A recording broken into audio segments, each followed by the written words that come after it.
ನನಗೆ ಈ ವಿಚಾರ ತಿಳಿದ ಕೂಡಲೇ ನನಗೆ ಮೊದಲೇ ಇಲ್ಲಿದ್ದು ರಾಜಕೀಯ ವ್ಯವಸ್ಥೆ ಪರಿಸ್ಥಿತಿ ಮೊದಲೇ ಗೊತ್ತಿದೆ ನಮಗೆ ಯಾವ ರೀತಿ ಆಗ್ತಿದೆ ಅಂತೇಳಿ. ನಾನು ಫಸ್ಟ್ ಮಾಡಿದ ಕೆಲಸ ತಹಶೀಲ್ದಾರಿಗೆ ಕಾಲ್ ಮಾಡಿ ನೇರ ಹೇಳಿದೆ, ನನ್ನ ಹೆಸರು ಬರ್ತಿದೆ ಅಂತ ಹೇಳ್ತಿದ್ದಾರೆ ಅಂತ ಸರ್. ನಾನು ಅಲ್ಲಿವರೆಗೆ ನಾನು ತಹಶೀಲ್ದಾರ್ ಹತ್ರ ಮಾತಾಡ್ದವಲ್ಲ, ಯಾಕೆಂತೇಳಿ ಧೈರ್ಯದಲ್ಲಿ ನಾನು ಆಗ ಕಾಲ್ ಮಾಡಿದ್ದೆ. ಯಾಕೆಂತೇಳಿ ನನಗೆ ಅದಕ್ಕೆ ಯಾವುದೇ ರೀತಿಯಲ್ಲಿ ಸಂಬಂಧ ಇಲ್ಲ ಅನ್ನೋಂಥ ಕಾರಣಕ್ಕೆ ತಹಶೀಲ್ದಾರರು ಹೇಳಿದ್ದಾರೆ ಅವಾಗ, ನಾವು ಹಾಗೆ ಕೇಸ್ ಮಾಡೋದಿಲ್ಲಪ್ಪ, ಏನಾದರೂ ಇದು ಎನ್ಕ್ವೈರಿ ಮಾಡಿ ಮಾಡ್ತೇವೆ ಅಂತ ಹೇಳಿದ್ರು. ಆನಂತರ ಇನ್ಸ್ಪೆಕ್ಟರ್ಗೆ ಫೋನ್ ಮಾಡಿದೆ. ಇನ್ಸ್ಪೆಕ್ಟರ್ ಅವಾಗ ಧರ್ಮಸ್ಥಳದಲ್ಲಿ ಯಾವುದೋ ಒಂದು ಪ್ರಕರಣದಲ್ಲಿ SP ಅವ್ರ ಜೊತೆ ಒಂದು ಪ್ರೆಸ್ ಮೀಟಲ್ಲಿ ಇದ್ರು. ಆ ಟೈಮಲ್ಲಿ ಮೋಸ್ಟ್ಲಿ ಪ್ರೆಸ್ ಮೀಟಲ್ಲಿ ಇದ್ರು. ಅವರು ಹೇಳಿದ್ರು, ನಾನು ಸ್ವಲ್ಪ ಹೊರಗಡೆ ಇದ್ದೇನೆ ಈಗ, ಮತ್ತೆ ನಿಮಗೆ ಫೋನ್ ಮಾಡ್ತೀನಿ ಅಂತ ಹೇಳಿದ್ರು. ನಾನು ಸ್ಟೇಷನ್ಗೆ ಹೋದ ನಂತರ ಗೊತ್ತಾಗ್ತದೆ ನನಗೆ ಅಂತ ಹೇಳಿದ್ರೆ, ಅಲ್ಲಿ ಇವರು ಮೊದಲೇ ನನ್ನ ಮೇಲೆ FIR ದಾಖಲು ಮಾಡಿ 11:45 ಪೊಲೀಸರು ನನ್ನ ಮನೆಗೆ ಬಂದದ್ದು.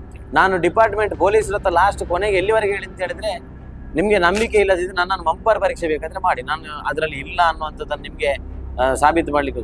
ಒಂದು 27 ದಿನ ಈ ಪ್ರಕರಣದಲ್ಲಿ ಯಾವುದೇ ರೀತಿಯಲ್ಲಿ ನನಗೆ ಸಂಬಂಧ ಇಲ್ಲದ ಒಂದು ಪ್ರಕರಣದಲ್ಲಿ 27 ದಿನ ನನ್ನನ್ನು ಜೈಲಿಗೆ ಕಳಿಸಿದ್ದಾರೆ. 2 ದಿನ ಕಸ್ಟಡಿ, ಇಲ್ಲಿ ಬೆಳ್ತಂಗಡಿ ಸ್ಟೇಷನ್ಲಿ ಕಸ್ಟಡಿ ತಗೊಂಡು ಇಲ್ಲಿ ಸೆಲ್ನಲ್ಲಿ ಕೂತೊಳಗೆ ಮಾಡಿದ್ದಾರೆ. ನಾನು ಮಾಡದ ತಪ್ಪಿಗೆ ನನ್ನನ್ನು ಆ ಪರಿಸ್ಥಿತಿಯಲ್ಲಿ ಕೂತೊಳಗೆ ಮಾಡಿದ್ದಾರೆ. ನಾನು ಹಪ್ತ ವಸೂಲಿ ಮಾಡುವವನು, ನಾನೊಬ್ಬ ರೌಡಿ ಶೀಟರ್ ಅಂತ ಹೇಳ್ತಾರಂತಿದ್ರೆ, ನನ್ನ ಮೇಲೆ ರೌಡಿ ಶೀಟರ್ ಓಪನ್ ಮಾಡಿದ್ದೆ ಇವರು. 2023 ಡಿಸೆಂಬರ್ನಲ್ಲಿ ಒಂದು ಸಣ್ಣ ಪ್ರಕರಣ ನಮ್ಮ ಮೇಲೆ ಆದದನ್ನು 2 ದಿನದ ನಂತರ ನಾವು ಜಾಮೀನು ಮಾಡಿಕೊಂಡ 2 ದಿನದ ನಂತರ ನಮ್ಮ ಮೇಲೆ 307 ಕೇಸ್ ಹಾಕಿಸಿ, ಆ ನಂತರ ನಮ್ಮ ಮೇಲೆ ರೌಡಿ ಶೀಟರ್ ಓಪನ್ ಮಾಡಿಸಿ, ಇವರು ಇಲ್ಲ ಅಂತೇಳಿ ಪ್ರಾರ್ಥನೆ ಮಾಡೋದು ಬಂದಲ್ಲಿ. 2015 ನಂತರ ಯಾವುದೇ ರೀತಿಯಲ್ಲಿ ಒಂದು ಪ್ರಕರಣ ನಮ್ಮ ಮೇಲೆ ಇರಲಿಲ್ಲ. ಆ ನಂತರದ ರಾಜಕೀಯದಲ್ಲಿ ಬೆಳ್ತಂಗಡಿಯಲ್ಲಿ BJP ಕಾಂಗ್ರೆಸ್ ಎಲ್ಲರೂ ನೋಡಿದ್ದಾರೆ ಇಲ್ಲಿ ಅಧಿಕಾರ. ಅವರು ಕಾಂಗ್ರೆಸ್ ಇದು ಸರ್ಕಾರ ಇತ್ತು, BJP ಸರ್ಕಾರ ಸಹ ಬಂದಿದೆ. ವಸಂತ ಮಂಗೀರು ಈ ರೀತಿಯ ದ್ವೇಷ ರಾಜಕಾರಣ ಮಾಡಿದವರಲ್ಲ. ಪೊಲೀಸ್ ಅಧಿಕಾರಿಗಳನ್ನು ನಾವು ಯಾವುದೇ ರೀತಿಯಲ್ಲಿ ಈ ಪ್ರಕರಣದಲ್ಲಿ ಭಯವಾಗಿಲ್ಲ. ಯಾಕೆ ಅಂತ ಹೇಳಿದ್ರೆ, ಅವರು ಅವರ ಕೆಲಸ ಮಾಡಿದ್ದೇವೆ ಅಂತ ಹೇಳ್ತಾರೆ.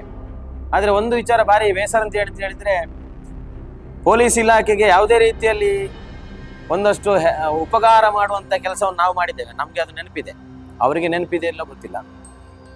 ಅವರು ಯಾವುದೋ ಒಂದು ಪ್ರಭಾವಕ್ಕೆ ಒಳಗಾಗಿ ನಮ್ಮ ಹೆಸರನ್ನು ಇದರಲ್ಲಿ ತಳಕಾಕಿದ್ದಾರೆ ಅಂತ ಹೇಳೋದು ಸ್ಪಷ್ಟ.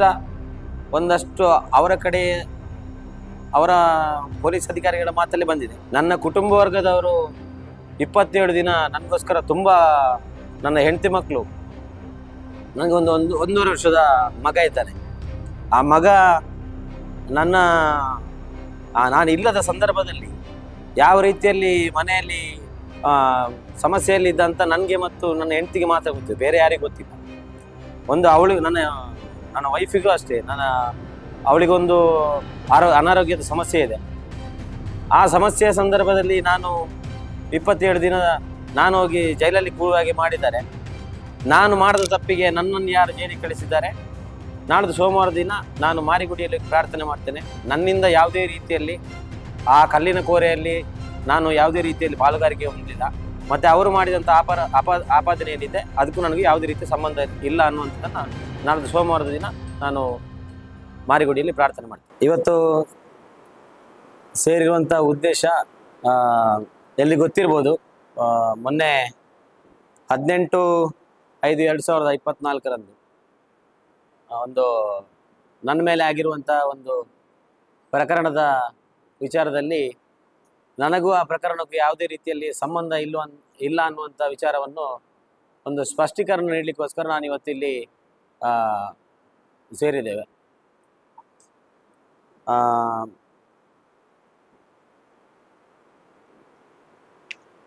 18 ತಾರೀಕಿಗೆ ಏನು ಸಂಜೆ ಸುಮಾರು ಒಂದು 6 ಗಂಟೆಯಷ್ಟು ಹೊತ್ತಿಗೆ ಒಂದು ಫೋನ್ ಕಾಲ್ ಬರ್ತದೆ ನನಗೆ. ಇಲ್ಲಿ ನಮ್ಮ ಮೇಲಂತಬೆಟ್ಟು ಗ್ರಾಮದ ಮೂಡಲದಲ್ಲಿ ಒಂದು ಕಲ್ಲಿನ ಕೋರೆಗೆ ರೈಡ್ ಆಗಿದೆ, ಅಲ್ಲಿ ನಿಮ್ಮ ಹೆಸರು ಬರ್ತಿದೆ ಅಂತೇಳಿ ಒಬ್ಬರು ತಾಲೂಕು ಆಫೀಸಿನಲ್ಲಿ ಕೆಲಸ ಮಾಡುವಂಥವರು, ಅಲ್ಲಿ ಇದ್ದಂಥ ಒಬ್ಬರು ವ್ಯಕ್ತಿ ಫೋನ್ ಮಾಡಿ, ಅಲ್ಲಿಗೆ ರೈಡ್ ಆದ ಸಂದರ್ಭದಲ್ಲಿ ಇದ್ದಂಥ ವ್ಯಕ್ತಿಯೊಬ್ಬರು ಫೋನ್ ಮಾಡಿ ಹೇಳಿದರು, ಹೀಗೆ ನಿಮ್ಮ ಹೆಸರು ಬರ್ತಾ ಇದೆ, ನಿಮ್ಗೂ ಅದಕ್ಕೆ ಏನೋ ಸಂಬಂಧ ಇದೆ, ನೀವು ಅದರಲ್ಲಿ ಪಾರ್ಟ್ನರ್ಶಿಪ್ಪಲ್ಲಿ ಇದ್ದೀರಿ ಅಂತೇಳಿ ನಿಮ್ಮ ಹೆಸರು ಹೇಳ್ತಿದ್ದಾರೆ ಅಂತೇಳಿ. ನನಗೆ ಆ ವಿಚಾರ ತಿಳಿದ ಕೂಡಲೇ ನಾನು ಆಗ ನಮ್ಮ ಏನು 26 ತಾರೀಕಿಗೆ ನಮ್ಮದೊಂದು ಗೋಶಾಲೆದ ಕಾರ್ಯಕ್ರಮ ಇತ್ತು. ಪುಣ್ಯಕೋಟಿಗೆ 1 ಕೋಟಿ ಅನ್ನುವಂಥ ಒಂದು ಸ್ಲೋಗನ್ ಅಡಿಯಲ್ಲಿ ಆ ನಂದಗೋಕುಲ ಗೋಶಾಲೆಯಲ್ಲಿ ಒಂದು ದೀಪೋತ್ಸವ ಕಾರ್ಯಕ್ರಮ ಇದ್ದ ಕಾರಣ ಅದರದ್ದು ಬೈಠಕ್ ತಗೊಳ್ತಿದ್ದೆ. ಅಂಡಿಂಜೆಯಲ್ಲಿ ಇದ್ದೆ. ಅಲ್ಲಿ ಒಂದು ಭಜನಾ ಮಂದಿರದಲ್ಲಿ ನಮ್ಮ ಕಾರ್ಯಕರ್ತರನ್ನು ಸೇರಿಸಿಕೊಂಡು ಒಂದು ಬೈಠಕ್ ತಗೊಳ್ತಾ ಇದ್ದೆ. ನನಗೆ ಈ ವಿಚಾರ ತಿಳಿದ ಕೂಡಲೇ ನನಗೆ ಮೊದಲೇ ಇಲ್ಲಿದ್ದು ರಾಜಕೀಯ ವ್ಯವಸ್ಥೆ ಪರಿಸ್ಥಿತಿ ಮೊದಲೇ ಗೊತ್ತಿದೆ ನಮಗೆ ಯಾವ ರೀತಿ ಆಗ್ತಿದೆ ಅಂತ ಹೇಳಿ. ನಾನು ಫಸ್ಟ್ ಮಾಡಿದ ಕೆಲಸ ತಹಶೀಲ್ದಾರ್ಗೆ ಕಾಲ್ ಮಾಡಿ ನೇರ ಹೇಳಿದೆ, ನನ್ನ ಹೆಸರು ಬರ್ತಿದೆ ಅಂತ ಹೇಳ್ತಿದ್ದಾರೆ ಅಂತ ಸರ್. ನಾನು ಅಲ್ಲಿವರೆಗೆ ನಾನು ತಹಶೀಲ್ದಾರ್ ಹತ್ರ ಮಾತಾಡ್ದವಲ್ಲ, ಯಾಕೆಂತೇಳಿ ಧೈರ್ಯದಲ್ಲಿ ನಾನು ಆಗ ಕಾಲ್ ಮಾಡಿದೆ. ಯಾಕೆಂತೇಳಿ ನನಗೂ ಅದಕ್ಕೆ ಯಾವುದೇ ರೀತಿಯಲ್ಲಿ ಸಂಬಂಧ ಇಲ್ಲ ಅನ್ನೋಂಥ ಕಾರಣಕ್ಕೆ ತಹಶೀಲ್ದಾರ್ಗೆ ಫೋನ್ ಮಾಡಿ ಹೇಳಿದೆ, ಸರ್ ನನ್ನ ಹೆಸರು ಈ ಕಲ್ಲಿನ ಕೋರೆ ವಿಚಾರದಲ್ಲಿ ಏನು ಬರ್ತಾ ಇದೆ ಅಂತ ಹೇಳ್ತಿದ್ದಾರೆ. ನಾನು ಆ ಕಲ್ಲಿನ ಕೋರೆ ಏನು ಅಲ್ಲಿ ಆಗ್ತಾ ಇದೆ ಅಂತ ಹೇಳ್ತಿದ್ದಾರೆ. ಅಲ್ಲಿಗೆ ಆ ಕಲ್ಲಿನ ಕೋರೆ ಆಗುವುದಕ್ಕಿಂತ ಮುಂಚೆ 1 ತಿಂಗಳ ಮುಂಚೆ ಒಂದ್ಸಲ ಅಲ್ಲಿಗೆ ಹೋಗಿ ಬಂದಿದ್ದೆ. ಪರ್ಮಿಷನ್ ಮಾಡಿ ತೆಗೆಯುವಂಥ ಏನಾದರೂ ವ್ಯವಸ್ಥೆ ಇದ್ರೆ ಅದನ್ನು ಮಾಡ್ಬೋದು ಅಂತೇಳಿ ನೋಡಿ ಬಂದದ್ದು ಹೌದು ಅಲ್ಲಿಗೆ ಹೋಗಿ. ಹಾಗಾಗಿ ನನಗೂ ಅದಕ್ಕೆ ಯಾವುದೇ ರೀತಿ ಸಂಬಂಧ ಇಲ್ಲ.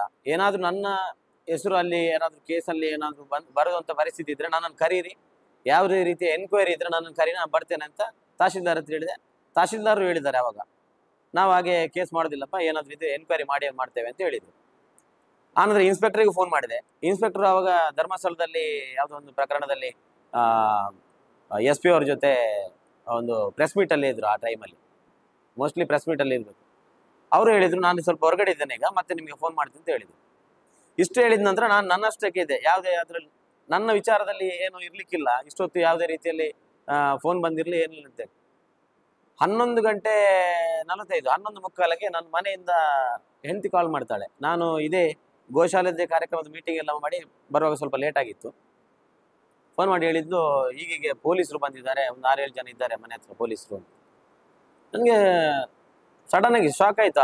ಆ ಟೈಮ್ಗೆ ನಾನು ಸ್ಟೇಷನ್ಗೆ ಏನಾದರೂ ಎನ್ಕ್ವೈರಿ ಇದ್ರೆ ಹೇಳಿ ನಾನೇ ಬರ್ತೇನೆ ಅಂತ ಹೇಳಿದ್ದೇನೆ. ಪೊಲೀಸರು 11 ಗಂಟೆ 11:30 ಗಂಟೆ ಅಥವಾ ಆ ಮಧ್ಯರಾತ್ರಿಯಲ್ಲಿ ಮನೆಗೆ ಬರುವಂಥ ಅವಶ್ಯಕತೆ ಇರಲಿಲ್ಲ. ನಾನು ಪೇಟೆಯಲ್ಲಿ ಇದ್ದವನು ಮನೆಗೆ ಹೋಗಿ ಪೊಲೀಸ್ ಹತ್ರ ಕೇಳಿ ಮನೆಗೆ ಹೋಗ್ಲಿಲ್ಲ, ಇವರು ರಿಟರ್ನ್ ಬರುವ ದಾರಿಯಲ್ಲಿ ನನಗೆ ಸಿಕ್ಕಿದ್ದು, ನನ್ನ ಮನೆಯಲ್ಲಿ ನನಗೆ ಅವ್ರು ಸಿಕ್ಕಿದ್ದಲ್ಲ. ನಾನು ಕೇಳಿದೆ, ನೀವು ಯಾವ ಕಾರಣಕ್ಕೋಸ್ಕರ ಅಲ್ಲಿ ಮನೆಗೆ ಬಂದ್ರಿ ನೀವು? ನಾನು ಹೇಳಿದ್ನಲ್ಲ ಬರ್ತೇನೆ ಅಂತೇಳಿ ಸ್ಟೇಷನ್ಗೆ, ಆಗಿದ್ರೆ ಮನೆಗೆ ಬರುವಂಥ ಅವಶ್ಯಕತೆ ಏನಿದೆ? ಇಲ್ಲ, ಎನ್ಕ್ವೈರಿ ಇದೆ, ಅದು ಇನ್ಸ್ಪೆಕ್ಟರ್ ಹೇಳಿದ್ದಾರೆ, ಬರಲೇಬೇಕು ಅಂತೇಳಿ. ಮತ್ತೆ ನಾನು ಅವ್ರ ಜೊತೆ ಹೋದೆ. ನಾನು ಸ್ಟೇಷನ್ಗೆ ಹೋದ ನಂತರ ಗೊತ್ತಾಗಿದೆ ನನಗೆ ಏನಂತ ಹೇಳಿದ್ರೆ, ಅಲ್ಲಿ ಇವರು ಮೊದಲೇ ನನ್ನ ಮೇಲೆ FIR ದಾಖಲು ಮಾಡಿ 11:45ಕ್ಕೆ ಪೊಲೀಸರು ನನ್ನ ಮನೆಗೆ ಬಂದದ್ದು ಅಂತೇಳಿ. ನಾನು ನನ್ನ ಮನೆಯಿಂದ ಹೊರಡುವ ಸಂದರ್ಭದಲ್ಲಿ ನಾನು ಶಾಸಕರಿಗೆ ಫೋನ್ ಮಾಡಿ ಹೇಳಿದ್ದೀನಿ, ಪೊಲೀಸರು ಮನೆಗೆ ಬಂದಿದ್ದಾರೆ, ನಾನು ಆ ವಿಚಾರದಲ್ಲಿ ಯಾವುದೇ ರೀತಿಯಲ್ಲಿ ನನಗೆ ಸಂಬಂಧ ಇಲ್ಲ, ಹಾಗಾಗಿ ನನಗೆ ಏನಾದರೂ ತೊಂದರೆ ಕೊಡಲಿಕ್ಕೆ ಏನಾದರೂ ಸಮಸ್ಯೆ ಆದರೆ ನೀವು ನನಗೆ ಹೆಲ್ಪ್ ಮಾಡಬೇಕು ಅಂತೇಳಿ ಆವಾಗ ಫೋನ್ ಮಾಡಿ ಹೇಳಿದ್ದೆ. ಆನಂತರ ನಾನು ಸ್ಟೇಷನಿಗೆ ಹೋದ ನಂತರ FIR ಆಗಿದೆ ಅಂತ ಗೊತ್ತಾದ ನಂತರ ನನ್ನ ಒಂದು ಮೊಬೈಲನ್ನು ತಗೊಂಡ್ರು. ಆ ಟೈಮಲ್ಲಿ ಇನ್ನೊಂದು ಮೊಬೈಲಿಂದ ಶಾಸಕರಿಗೆ ಮತ್ತೆ ಫೋನ್ ಮಾಡಿ, ಶಾಸಕರು ಆ ಟೈಮಲ್ಲಿ ಬಂದು ಮತ್ತೆ ನಡೆದಂಥ ಘಟನೆ ಎಲ್ರಿಗೂ ಗೊತ್ತಿದೆ. ನಾನು ಈ ಪ್ರಕರಣದಲ್ಲಿ ನನಗೆ ಸಂಬಂಧ ಇಲ್ಲ ಅನ್ನುವಂಥದ್ದನ್ನು ಯಾವ ರೀತಿಯಲ್ಲಿ ಬೇಕಾದರೂ ಹೇಳಿಕ್ಕೆ ರೆಡಿ ಇದ್ದೇನೆ. ನಾನು ಎಲ್ಲಿ ಬೇಕಾದರೂ ಪ್ರಮಾಣ ಮಾಡಿ ಹೇಳಿಕ್ಕೆ ರೆಡಿ ಇದ್ದೇನೆ. ನಾನು ಡಿಪಾರ್ಟ್ಮೆಂಟ್ ಪೊಲೀಸರ ಹತ್ರ ಲಾಸ್ಟ್ ಕೊನೆಗೆ ಎಲ್ಲಿವರೆಗೆ ಹೇಳಿ ಅಂತ ಹೇಳಿದ್ರೆ, ನಿಮಗೆ ನಂಬಿಕೆ ಇಲ್ಲದಿದ್ದರೆ ನನ್ನನ್ನು ಮಂಪರ್ ಪರೀಕ್ಷೆ ಬೇಕಾದರೆ ಮಾಡಿ, ನಾನು ಅದರಲ್ಲಿ ಇಲ್ಲ ಅನ್ನುವಂಥದ್ದನ್ನು ನಿಮಗೆ ಸಾಬೀತು ಮಾಡಲಿಕ್ಕೆ. ಅಷ್ಟೊತ್ತಿಗೆ ಇವರು FIR ಮಾಡಿದ ಕಾರಣ ಅವರು ಯಾವುದೇ ರೀತಿ ನಮ್ಗೆ ಏನು ಮಾಡ್ಲಿಕ್ಕೆ ಆಗೋದಿಲ್ಲ. ನಮಗೂ ಗೊತ್ತಿದೆ ಡಿಪಾರ್ಟ್ಮೆಂಟ್ ಅವ್ರನ್ನ ಬೈದು ಪ್ರಯೋಜನ ಇಲ್ಲ. ಯಾಕೆ ಅಂತ ಹೇಳಿದರೆ, ಈ ಕಾಂಗ್ರೆಸ್ ಸರ್ಕಾರ ಯಾವ ರೀತಿಯಲ್ಲಿ ಪ್ರೆಷರ್ ಹಾಕಿ ಮೇಲಿಂದ ಮೇಲೆ ನಮ್ಮ ಕಾರ್ಯಕರ್ತರನ್ನು ಜೈಲಿಗೆ ಕಳಿಸಿದ್ದು ಅದು ಮೊದಲಲ್ಲ, ನಾನು ಓದೋದು ಮೊದಲಲ್ಲ. ಅದಕ್ಕಿಂತ ಮುಂಚಿನ ಪ್ರಕರಣದಲ್ಲೂ 1-2 ಪ್ರಕರಣದಲ್ಲಿ ನಮ್ಮವ್ರನ್ನ ಜೈಲಿಗೆ ಕಳಿಸಿದ್ದಾರೆ. ಸುಮ್ಮನೆ ಇಲ್ಲದೆ ಅಟ್ರಾಸಿಟಿ ಕೇಸ್ ಮಾಡಿ ಒಂದು ಪ್ರಕರಣದಲ್ಲಿ ನಮ್ಮ ಇಬ್ಬರು ಯುವ ಮೋರ್ಚಾದ ಜವಾಬ್ದಾರಿ ಇರುವವರನ್ನೇ ಒಬ್ಬರನ್ನು, ಜಿಲ್ಲಾ ಜವಾಬ್ದಾರಿ ಇರುವವರನ್ನು ಈಗ ಅವರನ್ನು ಜೈಲಿಗೆ ಕಳಿಸಿದ್ದಾರೆ. ಅದೇ ರೀತಿ ನನ್ನನ್ನು ಸಹ ಒಂದು 27 ದಿನ ಈ ಪ್ರಕರಣದಲ್ಲಿ ಯಾವುದೇ ರೀತಿಯಲ್ಲಿ ನನಗೆ ಸಂಬಂಧ ಇಲ್ಲದ ಒಂದು ಪ್ರಕರಣದಲ್ಲಿ 27 ದಿನ ನನ್ನನ್ನು ಜೈಲಿಗೆ ಕಳಿಸಿದ್ದಾರೆ. 2 ದಿನ ಕಸ್ಟಡಿ ಇಲ್ಲಿ ಬೆಳ್ತಂಗಡಿ ಸ್ಟೇಷನಲ್ಲಿ ಕಸ್ಟಡಿ ತಗೊಂಡು ಇಲ್ಲಿ ಸೆಲ್ನಲ್ಲಿ ಕೂತೊಳಗೆ ಮಾಡಿದ್ದಾರೆ. ನಾನು ಮಾಡದ ತಪ್ಪಿಗೆ ನನ್ನನ್ನು ಆ ಪರಿಸ್ಥಿತಿಯಲ್ಲಿ ಕೂತೊಳಗೆ ಮಾಡಿದ್ದಾರೆ. ಅವತ್ತು ನಾನು ತಪ್ಪು ಮಾಡಿ ಎಲ್ಲಿ ಅದು ತಪ್ಪಿಸಿದ್ರೆ ನನ್ನ ಮೇಲೆ ಕಾಂಗ್ರೆಸ್ನವರು ಅಥವಾ ಯಾವುದೇ ರೀತಿಯ ಮಾತನ್ನು ಹೇಳಿದ್ರು ನಾನು ಅದಕ್ಕೆ ವಿರುದ್ಧವಾಗಿ ಮಾತಾಡ್ಲಿಕ್ಕೆ ಆಗೋದಿಲ್ಲ. ರಕ್ಷಿತ್ ಶಿವರಾಮ್ ಏನು ಕಾಂಗ್ರೆಸ್ ನಾಯಕರಿದ್ದಾರೆ, ಒಂದು ಪ್ರೆಸ್ ಮೀಟಲ್ಲಿ ಹೇಳಿದ್ದಾರೆ. ಅವರು ನೇರವಾಗಿ ಹೇಳಿದ್ದಾರೆ. ಅವನು ರೌಡಿ ಶೀಟರು, ಮತ್ತು ಏನು ಹಪ್ತ ವಸೂಲಿ ಮಾಡೋನು, ಅವನು ಕಲ್ಲಿನ ಕೋರೆ ಮಾಡ್ತಿದ್ದದ್ದು ಹೌದು ಅಂತೇಳಿ. ಈಗ ನಾನು ಏನು ಹೇಳ್ತೀನಿ ಅಂತ ಹೇಳಿದರೆ, ನಾನು ಕಲ್ಲಿನ ಕೋರೆಯಲ್ಲಿ ಯಾವುದೇ ರೀತಿಯ ಪಾಲುದಾರಿಕೆ ಇಲ್ಲ, ಯಾವುದೇ ರೀತಿಯ ಹಣದ ವಹಿವಾಟು ನಂದಿಲ್ಲ, ಅಥವಾ ಯಾವುದೇ ರೀತಿಯಲ್ಲಿ ನನಗೆ ಮತ್ತು ಆ ಕಲ್ಲಿನ ಕೋರೆಗೆ ಯಾವುದೇ ರೀತಿಯ ಸಂಬಂಧ ಇಲ್ಲ ಅಂತ ಹೇಳಿ ನಾನು ನಾಳ್ದು ಸೋಮವಾರ ಮಾರಿಗುಡಿಯಲ್ಲಿ ನಮ್ಮದು ಒಂದು ತಾಲೂಕಿಗೆ ಒಂದು ನಮಗೆ ಏನು ದೊಡ್ಡ ಶಕ್ತಿ ದೇವತೆ, ಆ ಮಾರಿಗುಡಿಯಲ್ಲಿ ನಾನು ಪ್ರಾರ್ಥನೆ ಮಾಡ್ತೇನೆ ಸೋಮವಾರ ದಿನ. ನಾನು ಏನಾದರೂ ತಪ್ಪು ಮಾಡಿದರೆ ಅಲ್ಲಿ ನನಗೆ ಶಿಕ್ಷೆ ಆಗಬೇಕು, ನನ್ನ ಹೆಂಡತಿ ಮಕ್ಕಳಿಗೆ ಶಿಕ್ಷೆ ಆಗಲೇಬೇಕಾದ್ರೆ. ನಾನು ತಪ್ಪು ಮಾಡಿ ಏನಾದರೂ ಸುಳ್ಳು ಹೇಳ್ತಿದ್ದೆ, ಒಂದು ವೇಳೆ ನಾನು ತಪ್ಪು ಮಾಡಿದ್ರೆ ಅವರು ಏನಾದರೂ ಅವರು ಹೇಳಿದ ಮಾತು ಸುಳ್ಳು ಅಂತಾಗಿದ್ರೆ ಅವರಿಗೆ ಶಿಕ್ಷೆ ಆಗಬೇಕು. ಅಲ್ಲಿ ನನ್ನ ಮೇಲೆ ನನ್ನ ತೇಜೋವಧೆ ಮಾಡಲಿಕ್ಕೋಸ್ಕರ, ಅಥವಾ ನಾನೊಂದು ಪಕ್ಷದ ಯುವ ಮೋರ್ಚಾದ ಜವಾಬ್ದಾರಿಯಲ್ಲಿ ಇದ್ದುಕೊಂಡು ನನ್ನನ್ನು ಒಂದು ಈಗ ಸದ್ಯದ ಮಟ್ಟಿಗೆ ನಾವೀಗ ಯುವ ಮೋರ್ಚಾದ ಜವಾಬ್ದಾರಿ ತಗೊಂಡು ಪಕ್ಷವನ್ನು ಸಮರ್ಥವಾಗಿ ಇಲ್ಲಿ ನಡೆಸ್ತಿದ್ದೇವೆ. ಕಾಂಗ್ರೆಸ್ಸಿಗೆ ಒಂದು ಸ್ವಲ್ಪ ವಿರೋಧವಾಗಿ, ಯಾವುದಕ್ಕೂ ವಿರೋಧವಾಗಿ ನಾವು ಮುಂದಕ್ಕೆ ಹೋಗ್ತಿದ್ದೇವೆ. ಮತ್ತು ನಮ್ಮ ಶಾಸಕರ ಜೊತೆ ನಾವು ಸ್ವಲ್ಪ ಏನು ಎಲ್ಲ ರೀತಿಯಲ್ಲೂ ಸಹಕಾರ ಕೊಟ್ಟು ಪಕ್ಷದ ಬೆಳವಣಿಗೆಯಲ್ಲಿ ನಮ್ಮನ್ನು ನಾವು ತೊಡಗಿಸಿಕೊಳ್ತಾ ಇದ್ದೇವೆ ಅನ್ನೋ ಕಾರಣಕ್ಕೋಸ್ಕರನೇ ನಮ್ಮನ್ನು ತುಳಿಬೇಕು ಅನ್ನೋದಕ್ಕೋಸ್ಕರ ಬೇರೆ ಯಾರನ್ನು ನಾನು ಹೇಳುವುದಿಲ್ಲ.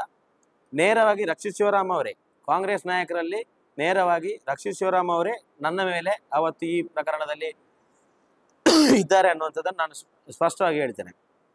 ಅವರು ಇಲ್ಲದಿದ್ದರೆ ನನ್ನ ವಿರುದ್ಧ ಅವರು ಒಂದು ಪ್ರೆಸ್ ಮೀಟ್ ಮಾಡಿ ನಾನು ಹಪ್ತ ವಸೂಲಿ ಮಾಡುವವನು, ನಾನೊಬ್ಬ ರೌಡಿ ಶೀಟರ್ ಅಂತ ಹೇಳ್ತಾರಂತಿದ್ರೆ, ನನ್ನ ಮೇಲೆ ರೌಡಿ ಶೀಟರ್ ಓಪನ್ ಮಾಡಿದ್ದೆ ಇವರು 2023 ಡಿಸೆಂಬರ್ನಲ್ಲಿ ಒಂದು ಸಣ್ಣ ಪ್ರಕರಣ ನಮ್ಮ ಮೇಲೆ ಆದದನ್ನು 2 ದಿನದ ನಂತರ ನಾವು ಜಾಮೀನು ಮಾಡಿಕೊಂಡ 2 ದಿನದ ನಂತರ ನಮ್ಮ ಮೇಲೆ 307 ಕೇಸ್ ಹಾಕಿಸಿ ಆ ನಂತರ ನಮ್ಮ ಮೇಲೆ ರೌಡಿ ಶೀಟರ್ ಓಪನ್ ಮಾಡಿಸಿದ್ರು. ಇವರು ಇಲ್ಲ ಅಂತೇಳಿ ಪ್ರಾರ್ಥನೆ ಮಾಡಬೇಕು ಬಂದಲ್ಲಿ. 2015 ನಂತರ ಯಾವುದೇ ರೀತಿಯಲ್ಲಿ ಒಂದು ಪ್ರಕರಣ ನಮ್ಮ ಮೇಲೆ ಇರಲಿಲ್ಲ. ಆ ನಂತರದ ರಾಜಕೀಯದಲ್ಲಿ ಬೆಳ್ತಂಗಡಿಯಲ್ಲಿ ಬಿಜೆಪಿ ಕಾಂಗ್ರೆಸ್ ಎಲ್ಲರೂ ನೋಡಿದ್ದಾರೆ ಇಲ್ಲಿ ಅಧಿಕಾರ.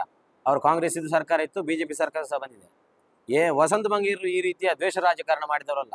ನಾವು ನೇರವಾಗಿ ಹೇಳ್ತೇವೆ, ವಸಂತ ಮಂಗೀರರು ಒಬ್ಬ ನಮಗೆ ರಾಜಕೀಯವಾಗಿ ಸಿದ್ಧಾಂತಕ್ಕೆ ಮತ್ತು ನಮ್ಮ ಬಿಜೆಪಿ ಕಾಂಗ್ರೆಸ್ ಸಿದ್ಧಾಂತಕ್ಕೆ ನಮಗೆ ಅವರು ವೈರತ್ವ ಹೊರತು ಯಾವುದೇ ರೀತಿಯಲ್ಲಿ ಅವರ ಹತ್ರ ಬೇರೆ ರೀತಿ.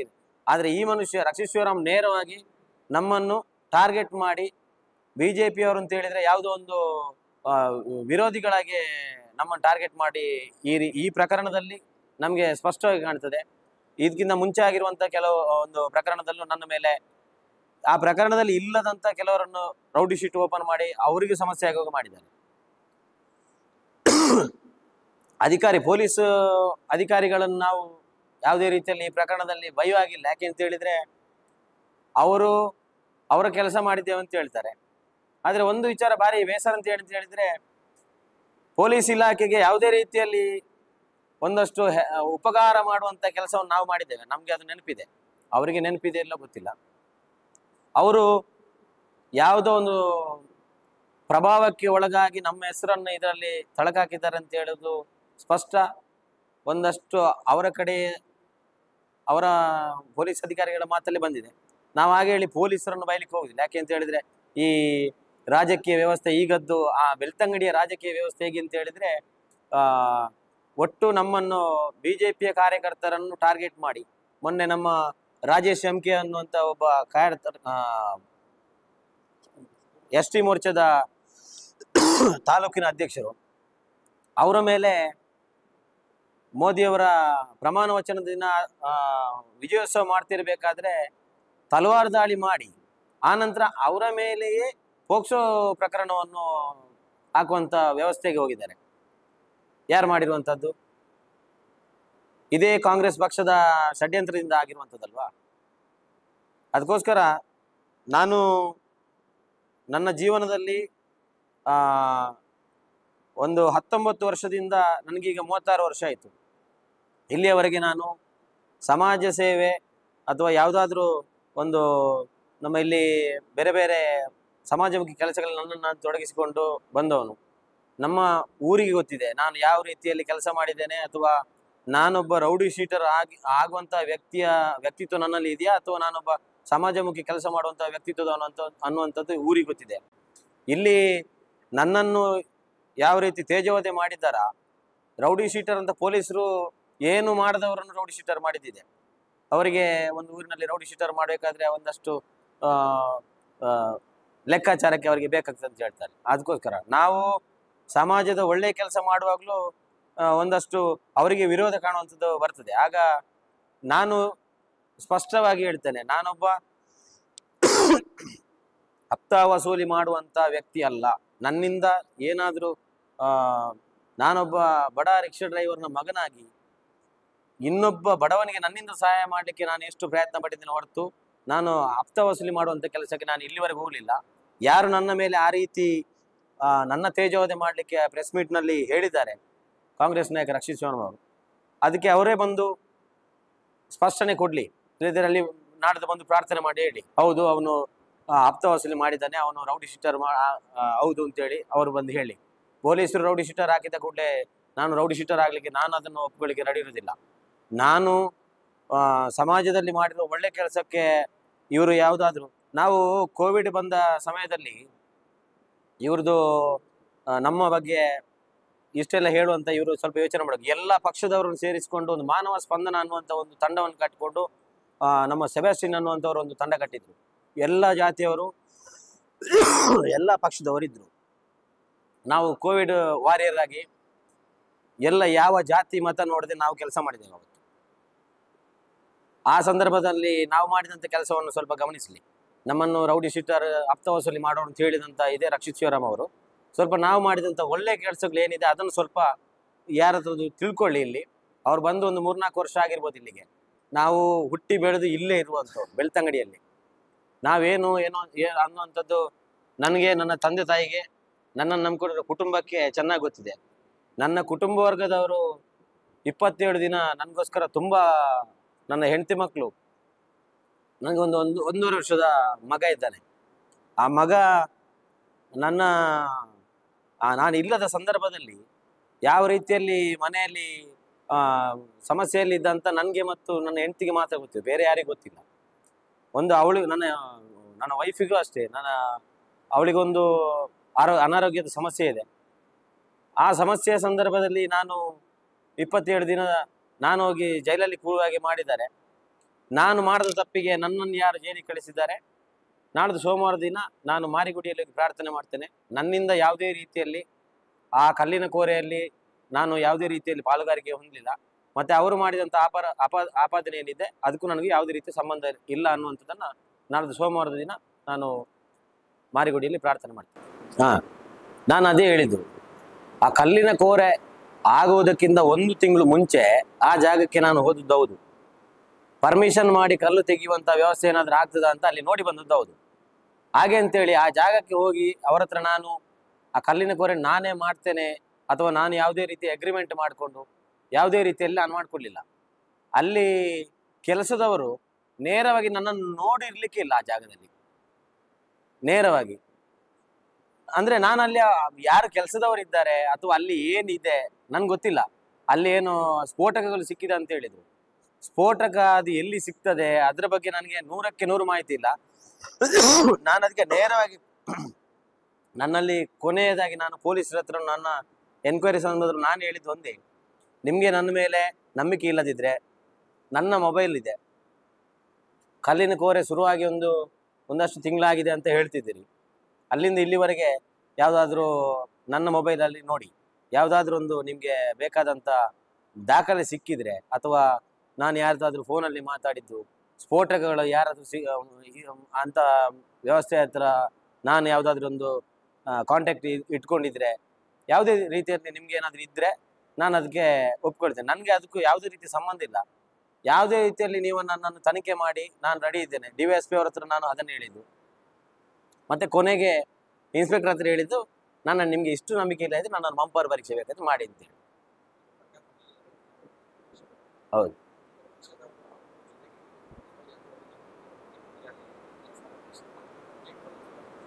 ಇಲ್ಲ ನಾನು ಮತ್ತು ಯಾರು A1 ಇದ್ದಾರೆ. ಅವರು ಆ ಜಾಗಕ್ಕೆ ಫಸ್ಟ್ ಟೈಮ್ ಒಂದು ತಿಂಗಳ ಮೊದಲು ಹೋಗಿ ಆ ಜಾಗವನ್ನು ನೋಡಿ ಬಂದದ್ದು. ಹೌದು.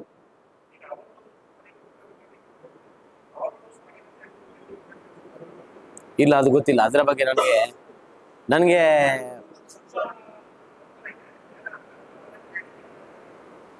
ಅಲ್ಲ, ನಾನು ಹೇಳುದು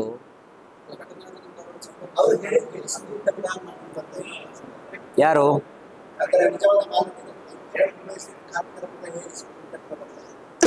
ನಾನಂದ್ರೆ ಅದರ ಬಗ್ಗೆ ಇನ್ನೂ ಯಾರ ಹತ್ರ ನಾನು ಮಾತಾಡ್ಲಿಕ್ಕೆ ಹೋಗ್ಲಿಲ್ಲ. ನಾನೀಗ ಇಲ್ಲಿ ನನ್ನಿಂದ ಯಾವುದೇ ರೀತಿಯಲ್ಲಿ ಆ ಕೋರೆ ಅನ್ನುವಂಥ ವಿಚಾರದಲ್ಲಿ ನನಗೆ ಮತ್ತು ಅದಕ್ಕೆ ಯಾವುದೇ ರೀತಿಯ ಸಂಬಂಧ ಇಲ್ಲ ಅನ್ನುವಂಥ ವಿಚಾರವನ್ನು ಸ್ಪಷ್ಟತೆ ಕೊಡ್ಲಿಕ್ಕೆ ಬಂದಿದ್ದೇನೆ. ಮತ್ತೆ ನನ್ನನ್ನು ಯಾರ್ಯಾರು ಈ ವಿಚಾರದಲ್ಲಿ ನಾನು ಸಮಾಜಕ್ಕೆ ನಾನೊಬ್ಬ ಜವಾಬ್ದಾರಿಯಲ್ಲಿರುವ, ಈಗ ಯುವ ಮೋರ್ಚಾದ ಜವಾಬ್ದಾರಿಯಲ್ಲಿ ಇರುವ ಕಾರಣಕ್ಕೆ ನಾನು ಒಬ್ಬ ವ್ಯಕ್ತಿ ಅಲ್ಲ, ನಾನೊಂದು ಯುವ ಮೋರ್ಚಾದ ಜವಾಬ್ದಾರಿ ಇರುವ ಕಾರಣ ನಮ್ಮ ಪಕ್ಷದ ಒಂದಷ್ಟು ಜನರಿಗೆ ನಾಯಕ ಅನ್ನುವಂಥ ಒಂದು ಜವಾಬ್ದಾರಿ ಇರುವವನು. ಆ ಕಾರಣಕ್ಕೆ ನಾನು ಸ್ಪಷ್ಟತೆ ಕೊಡುವಂಥದ್ದು ನನ್ನ ಕರ್ತವ್ಯ. ನಾನು ಆ ಕೆಲಸದಲ್ಲಿ ಪಾಲ್ಗೊಳ್ಳಿಲ್ಲ ಅನ್ನುವಂಥದ್ದನ್ನು ಖಾಲಿ ಬಾಯಿ ಮಾತಲ್ಲಿ ಹೇಳುವುದಲ್ಲ, ನಾನು ದೇವರ ಎದುರು ಪ್ರಮಾಣ ಮಾಡಿ ಹೇಳ್ತೇನೆ ಅಂತ ಹೇಳುವಂಥದ್ದು.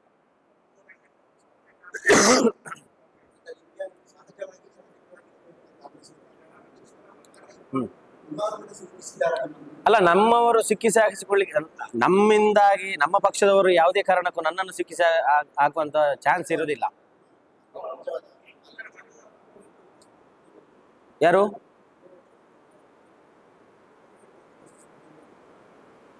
ಅದು ಮುಂದೆ ಅದರ ಬಗ್ಗೆ ಯೋಚನೆ ಮಾಡ್ತೇವೆ ನಾವು. ಚಾರ್ಜ್ ಶೀಟ್ ಹಾಕುವ ಸಂದರ್ಭದಲ್ಲಿ ಅವರೇ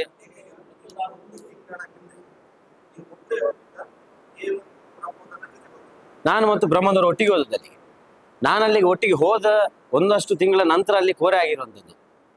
ಅದು ನಾನು ಅಲ್ಲಿಗೆ ಹೋಗಿದೆ ಅಂತ ಹೇಳಿದ ಕಾರಣಕ್ಕೆ ನಾನೇ ಮಾಡಿದ್ದೇನೆ ಅಂತ ಹೇಳಿದ್ರೆ ಅದಕ್ಕೆ ಅರ್ಥ ಇರೋದಿಲ್ಲ. ಅಲ್ಲಿ ಯಾವುದಾದ್ರೂ ಒಂದು ಪುರಾವೆ ಬೇಕು. ಈಗ ಅವರು ಹೇಳಿರ್ಬೋದು, ಯಾರು ಜಾಗದವರು ಹೇಳಿರ್ಬೋದು ಅಥವಾ ಬ್ರಹ್ಮದು ಹೇಳಿರ್ಬೋದು. ನಾನು ಅದಕ್ಕೆ ಸ್ಪಷ್ಟತೆ ಕೊಡ್ಲಿಕ್ಕೋಸ್ಕರ ನಾನು ಕೂತದಿಲ್ಲಿ.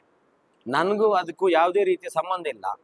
ಒಂದೇ ಒಂದು ರೀತಿಯಲ್ಲಿ ಹಣದ ವ್ಯವಹಾರ ಅಥವಾ ಅಲ್ಲಿಯ ಪಾಲುಗಾರಿಕೆ, ಅಲ್ಲಿರುವಂಥ ಯಾವುದೇ ರೀತಿಯ ಮಿಷನರಿ ಇರ್ಬೋದು, ನನಗೆ ಮತ್ತು ಅಲ್ಲಿರುವ ಮಿಷನರಿಗಳಿಗಾಗಲಿ ಅಥವಾ ಅಲ್ಲಿ ನಡೆದಿರುವಂಥ ಹಣದ ವ್ಯವಹಾರದಲ್ಲಿ ಆಗಿರಲಿ ಯಾವುದೇ ರೀತಿಯ ಸಂಬಂಧ ಇಲ್ಲ ಅಂತೇಳಿ ನಾನು ಇಲ್ಲಿ ಬಾಯಿ ಮಾತಲ್ಲಿ ಹೇಳ್ತೇನೆ. ಮತ್ತು ನಾಳ್ದು ದೇವರ ಎದುರು ಪ್ರಾರ್ಥನೆ ಮಾಡಿ ಹೇಳ್ತೇನೆ. ಯಾಕೆ ಅಂತ ಹೇಳಿದ್ರೆ, ಒಂದು ನಾನು ದೈವ ಶಕ್ತಿಗಳನ್ನು ನಂಬುವನು. ಆ ಕಾರಣಕ್ಕೋಸ್ಕರ ನಾನು ದೇವರ ಎದುರೇ ಪ್ರಾರ್ಥನೆ ಮಾಡಿ ಹೇಳ್ತೇನೆ. ನಾನು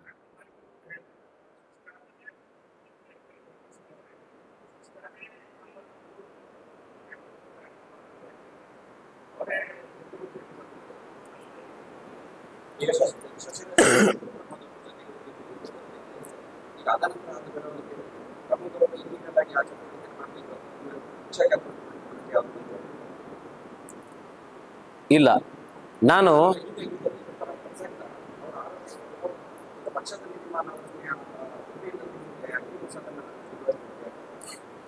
ಅಲ್ಲಿ ಪ್ರಕರಣದಲ್ಲಿ ಅವರು ಆರೋಪಿ ಅಂತ ಆದ್ರೆ ಅಪರಾಧಿ ಆಗುವಂತ ವ್ಯವಸ್ಥೆಗೆ ಹೋಗ್ಲಿಲ್ಲ ಅವರು. ಇದು ರಾಜಕೀಯ ಷಡ್ಯಂತ್ರದಿಂದಲೇ ಆಗಿರುವಂತದ್ದು ಅನ್ನೋಂಥ, ನಾನೀಗ ಕಾಂಗ್ರೆಸ್ನವರ ರಾಜಕೀಯ ಷಡ್ಯಂತ್ರದಿಂದಲೇ ಆಗಿರುವಂತ ಪ್ರಕರಣ ಅಂತ ನಾನು ಇದನ್ನು ಹೇಳ್ತಿರೋದು. ಈಗ ಎಲ್ಲಿ ಅಲ್ಲಿ ಪರ್ಮಿಷನ್ ಇಲ್ಲ ಅಂತೇಳಿ ಅಲ್ಲ, ನಾನು ಹೇಳ್ತಿರೋದು ನನ್ನ ವಿಚಾರದಲ್ಲಿ ನನ್ನ ಸ್ಪಷ್ಟತೆ. ನಾನು ಅಲ್ಲಿ ಏನು ಕೋರೆ ನಡೀತಾ ಇತ್ತು ಅದರ ಬಗ್ಗೆ ನಾನು ಯಾವುದೇ ರೀತಿಯಲ್ಲಿ ನಾನು ಸ್ಪಷ್ಟತೆ ಅದರ ಬಗ್ಗೆ ನಾನು ಹೇಳಿಕ್ಕಾಗುದಿಲ್ಲ, ಹೇಳುವುದಿಲ್ಲ. ಯಾಕೆಂತ ಹೇಳಿದ್ರೆ ನಾನು ಅದರಲ್ಲಿ ಇಲ್ಲ ಅಂತ ಹೇಳಿದ್ಮೇಲೆ ನನ್ಗೆ ಅದರ ಬಗ್ಗೆ ನಾನು ಹೇಳಿಕ್ಕಾಗುದಿಲ್ಲ. ಹಾ, ಅಲ್ಲ, ನನಗೆ ನನ್ನನ್ನು ಏನು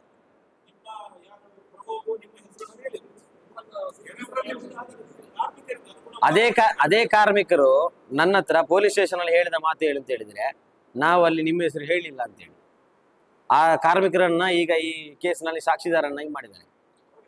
ಅವರ ಸಾಕ್ಷಿ ಅವ್ರ ಹತ್ರ ಕೇಳುವಾಗ ಅವರನ್ನು ಬೆದರಿಸಿ ಏನಾದ್ರು ಅವರನ್ನು ಸೈನ್ ಹಾಕಿಸಿದಾರ ಗೊತ್ತಿಲ್ಲ ನನಗೆ. ಅವ್ರ ಹತ್ರ ನಾನು ಕೇಳಿದೆ, ನನ್ನನ್ನು ನೀವು ಅಲ್ಲಿ ನೋಡಿದ್ದೀರಾ, ನನ್ನನ್ನು ಯಾಕೆ ನನ್ನ ಹೆಸರು ಹೇಳಿದಿರಂತೆ, ನಿಮ್ಮ ಹೆಸರು ಹೇಳಿಲ್ಲ ಶಶಿಯಣ್ಣ ಅಂತ ಅವರ ಬಾಯಿಂದ ಅವ್ರು ಹೇಳಿದ್ದಾರೆ. ನಾನು ಈ ಮಾತು ಸುಳ್ಳು ಹೇಳ್ತಾ ಇಲ್ಲ, ನಾನು ಈ ಮಾತನ್ನು ನಾನು ಹೇಳ್ತೇನೆ ಬೇಕಾದ್ರೆ, ನಾನು ಸುಳ್ಳು ಹೇಳ್ತಾ ಇಲ್ಲ. ನಾನು ನನ್ನ ಯಾವುದೋ ಒಂದು ಬಚಾವ್ ಆಗೋದಕ್ಕೋಸ್ಕರ ನಾನು ಅವ್ರು ಹಾಗೆ ಹೇಳಿಲ್ಲ ಅಂತ ಹೇಳಿದ್ದನ್ನು ನಾನು ಸುಳ್ಳು ಹೇಳ್ತಿಲ್ಲ. ಅವರು ಹೇಳಿದ್ದು ಹೌದು, ನನ್ನ ಹತ್ರ ನಿಜವಾಗಿ ಹೇಳಿದ್ದಾರೆ. ಪೊಲೀಸ್ ಸ್ಟೇಷನಲ್ಲಿ ನನ್ನನ್ನು ಒಳಗಡೆ ಕರ್ಕೊಂಡು ಹೋದಾಗ ನಾನೊಂದು ಜಾಗದಲ್ಲಿ ಕೂತಿದ್ದಲ್ಲಿಗೆ ಎದುರೆದುರು ಕಾಣುವಾಗೆ ಅವರಿದ್ರು. ಆವಾಗ ನಾನು ನೇರವಾಗಿ ಕೇಳಿದ್ದೇನೆ ಅಲ್ಲಿ. ಆವಾಗ ಅವರೇ ಹೇಳಿದ್ರು, ನಾವು ನಿಮ್ಮ ಹೆಸರನ್ನು ಹೇಳಿಲ್ಲ.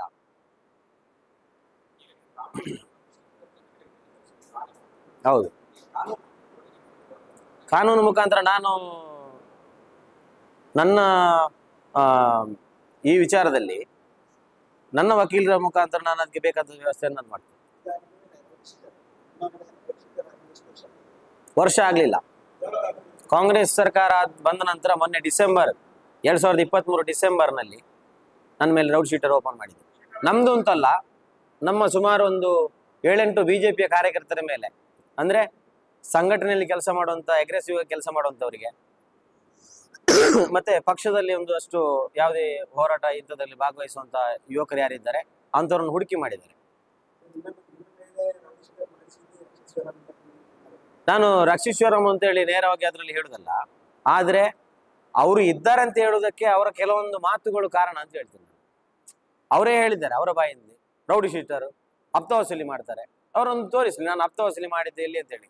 ನಾನು 1 ವರ್ಷದಲ್ಲಿ ಏನು ನನ್ನಿಂದ ಆಗುವಂತ ಧನ ಸಹಾಯವನ್ನು, ದೇವಸ್ಥಾನ ಆಗಿರ್ಬೋದು, ಗೋಶಾಲೆಗಳಾಗಿರ್ಬೋದು, ಬಡವರಿಗೆ ಕೊಟ್ಟದ್ದಾಗಿರ್ಬೋದು, ಏನೇನು ನಾವು ಸಹಾಯ ಮಾಡಿದ್ದೇವೆ ಅನ್ನೋದು ನಾವು ತೋರಿಸ್ತೇವೆ. ನಾವು ಎಲ್ಲಿ ಹಪ್ತ ವಸೂಲಿ ಮಾಡಿದ್ದೇವೆ ಅನ್ನೋದನ್ನು 1-2 ತೋರಿಸ್ಲಿ. ನನ್ನಿಂದಾಗಿ ಯಾರಾದ್ರೂ ಒಬ್ಬ ಅವ ಊರಲ್ಲಿ ರೌಡಿ ಶೀಟರ್ ಆಗಿ ಬಂದು ಇಲ್ಲಿ ಏನು ಹಪ್ತ ವಸೂಲಿ ಮಾಡ್ತಾನೆ, ಆ ರೀತಿ ಏನಂತಿದ್ರೆ ಒಂದು ತೋರಿಸ್ಲಿ.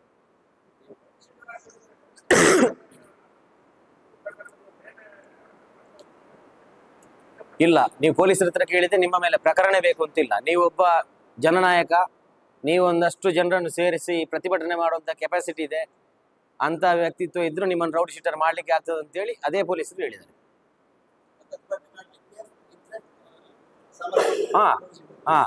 ಅಂದ್ರೆ ಒಂದು ಜನ ಸೇರಿಸಿ ಅವರ ಭಾಷೆಯಲ್ಲಿ ಏನೋ ಒಂದು ಗಲಾಟೆ ಮಾಡುವಂತ ವ್ಯವಸ್ಥೆಗೆ ನಮ್ಮ ಭಾಷೆಯಲ್ಲಿ ಪ್ರತಿಭಟನೆ ಅಂತ ಹೇಳುವಂಥದ್ದು. ಅದಕ್ಕೋಸ್ಕರ ಇಲ್ಲ, ಅವರ ರಾಜಕೀಯ ಪೂರ್ಣ ಪ್ರಮಾಣದ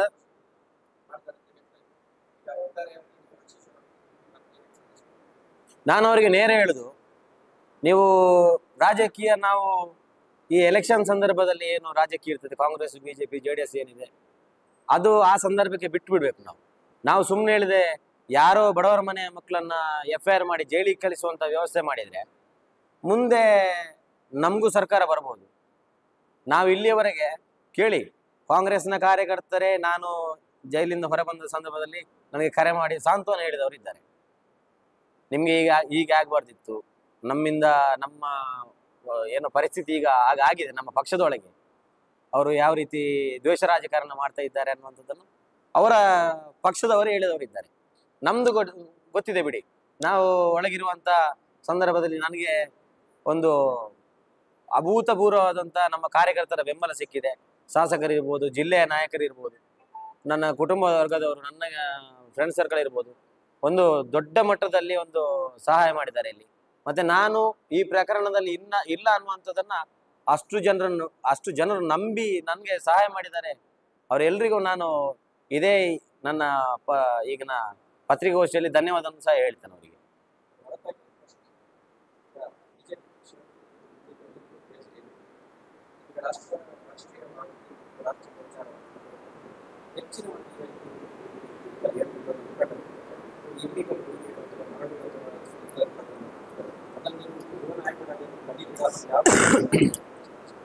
ಅಕ್ರಮ ಮರಳುಗಾರಿಕೆ ಯಾರು ಮಾಡಬಾರ್ದು, ಅದನ್ನೊಂದು ಸ್ಪಷ್ಟತೆ ಬೇಕು. ನಾನು ಚಾರ್ಮಾಡಿ ಪ್ರವಾಹ ಸಂದರ್ಭದಲ್ಲಿ ನಮಗೆ ಬೆಳ್ತಂಗಡಿಯಲ್ಲಿ ಅಕ್ರಮ ಮರಳುಗಾರಿಕೆ ಅಂತ ಆ ಪದ ಬಂದದ್ದೇ ಆ ಸಂದರ್ಭದಲ್ಲಿ. ನಿಮಗೂ ಯಾರು ಮಾಧ್ಯಮದವರಿಗೂ ಒಂದು ಮಾಹಿತಿ ಹಕ್ಕಲ್ಲಿ ಯಾರಾದ್ರೂ ಬೇಕಾದ್ರೆ ಕೇಳಬಹುದು. ಚಾರ್ಮಾಡಿಯ ಪ್ರವಾಹದ ಸಂದರ್ಭದಲ್ಲಿ ಅಲ್ಲಿ ಶೇಖರಣೆ ಆದಂತ ಮರಳಿನಿಂದ ಗಣಿ ಇಲಾಖೆಗೆ ಒಂದು ಏನು ರಾಜಧನ ಪರ್ಮಿಟ್ ಮುಖಾಂತರ ಎಷ್ಟು ಹಣ ಸಂಗ್ರಹ ಆಗಿದೆ ಅಂತೇಳಿ ನಾನು ಸುಮಾರು ಆ ಸಂದರ್ಭದಲ್ಲಿ ನಾನಂದ್ರೆ ನಾವೊಂದು 4-5 ಜನ ಪಾಲುದಾರಿಕೆಯಲ್ಲಿ ಪರ್ಮಿಷನ್ ಮಾಡಿರುವಂಥದ್ದಲ್ಲಿ 9 ಲಕ್ಷ ರೂಪಾಯಿ ನಾವು ಒಬ್ಬನೇ 9 ಲಕ್ಷ ರೂಪಾಯಿ ರಾಜಧನವನ್ನು ಸರ್ಕಾರಕ್ಕೆ ಕಟ್ಟಿದ್ದೇನೆ. ನನ್ನ ರೀತಿ ಸುಮಾರು 20 ಜನ ಇಲ್ಲಿ ಕೆಲಸ ಮಾಡಿದ್ರು. ಎಲ್ಲರೂ 9 ಲಕ್ಷ ಅಂತಲ್ಲ, 2 ಲಕ್ಷ, 5 ಲಕ್ಷ, 10 ಲಕ್ಷ ಈ ರೀತಿಯಲ್ಲಿ ಸರ್ಕಾರಕ್ಕೆ ಹಣವನ್ನು ಕಟ್ಟಿ ವ್ಯವಹಾರ ಮಾಡಿದ್ದಾರೆ ಬಿಜೆಪಿ ಸರ್ಕಾರ ಇದ್ದ ಸಂದರ್ಭದಲ್ಲಿ. ಇದನ್ನು ಕಾಂಗ್ರೆಸ್ನ ನಾಯಕರಿಗೆ ತಡ್ಕೊಳ್ಳಿಕ್ಕೆ ಆಗದೆ ಈ ಅಕ್ರಮ ಮರಳುಗಾರಿಕೆ ಅನ್ನುವಂಥ ಪದವನ್ನು ಉಪಯೋಗ ಮಾಡಲಿಕ್ಕೆ ಶುರು ಮಾಡಿದ್ದವರು. ನಾನು ಸ್ಪಷ್ಟವಾಗಿ ಹೇಳ್ತೇನೆ, ಇವರು ಅಕ್ರಮ ಮರಳುಗಾರಿಕೆಯ ಬಗ್ಗೆ ಮಾತಾಡುವವರು, ಅವ್ರದ್ದು ಎಷ್ಟೊಂದು ಅಷ್ಟು ಇಲ್ಲಿ ಬಿಲ್ಡಿಂಗ್ಗಳ ಅಕ್ರಮ ಯಾವುದು ಬಿಲ್ಡಿಂಗಿನ ವ್ಯವಸ್ಥೆಗಳಾಗ್ತಿದೆ, ಎಷ್ಟು ಅವರು ಮಾಡುವಂತ ಬಿಲ್ಡಿಂಗ್ಗಳಿಗೆ ಪರ್ಮಿಟ್ ತಕೊಂಡು ಬಿಲ್ಡಿಂಗ್ ಕೆಲಸ ಮಾಡಿದ್ದಾರೆ ಅವರು ಹೊಯ್ಗೆದು.